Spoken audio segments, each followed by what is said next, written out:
Rajkot TRP અગ્નિકાંડ કેસમાં હાઈકોર્ટનો આદેશ અને એટીપી બાદ હવે તત્કાલીન ચીફ ફાયર ઓફિસર હાઈકોર્ટમાં જીત્યા. તત્કાલીન ચીફ ફાયર ઓફિસર ઇલેશ ખેરને રાહત મળી છે.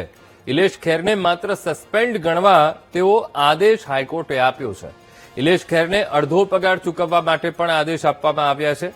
ટીઆરપી કેસમાં બરતરફ કરાયેલા 6 માંથી 3 અધિકારીને રાહત મળી ગઈ છે.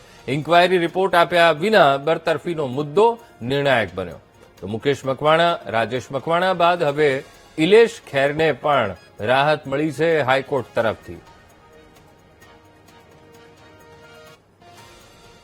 આ મુદ્દે સંવાદદાતા ભાવેશ ફોનલાઈન પર જોડાઈ ગયા છે. ભાવેશ, એટીપી બાદ હવે તો તત્કાલીન ચીફ ફાયર ઓફિસર એ પણ હવે હાઈકોર્ટમાં જીત્યા. તત્કાલીન ચીફ ફાયર ઓફિસર ઇલેશ ખેરને રાહત મળી છે હાઈકોર્ટ તરફથી. ભાવેશ, ચોક્કસથી અંકુર, જે પ્રમાણે રાજકોટમાં ટીઆરપી ગેમ ઝોન અગ્નિકાંડ થયો હતો અને 27 લોકોના મોત થયા હતા, ત્યારબાદ આજે કેસ નોંધાયો હતો અને કેસમાં એક બાદ એક અધિકારીઓની ધરપકડ છે તે કરવામાં આવી હતી.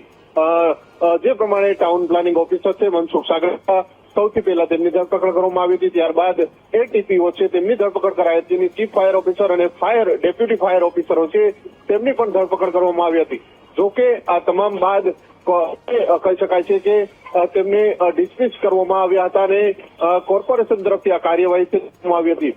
અગાઉ એટીપીઓ છે, આ બંને અધિકારીઓ છે તે હાઈકોર્ટમાં ગયા હતા. તેમને હાઈકોર્ટમાંથી રાહત મળી હતી, એટલે કે તેમનું સસ્પેન્શન ચાલુ રાખવાની વાત કરવામાં આવી છે અને સાથે જે પણ ભથ્થું તેમને મળતું હોય તે યથાવત રાખવાની વાત છે તે હાઈકોર્ટ દ્વારા કરવામાં આવી હતી. અને હવે જે પ્રમાણે જે ચીફ ફાયર ઓફિસર છે ઇલેશ ખેર, તેમને પણ હાઈકોર્ટમાંથી રાહત મળી છે, એટલે કે જે પ્રમાણે તેમનું સસ્પેન્શન છે તે યથાવત રહેશે અને ત્યારબાદ તેમને જે પણ પગારના ભથ્થા છે તે મળવાપાત્ર તે મળશે. એટલે કે હાઈકોર્ટમાંથી સૌથી મોટી રાહત છે તે ટીઆરપી ગેમ ઝોન અગ્નિકાંડના જે આરોપીઓ છે તેમને મળી છે.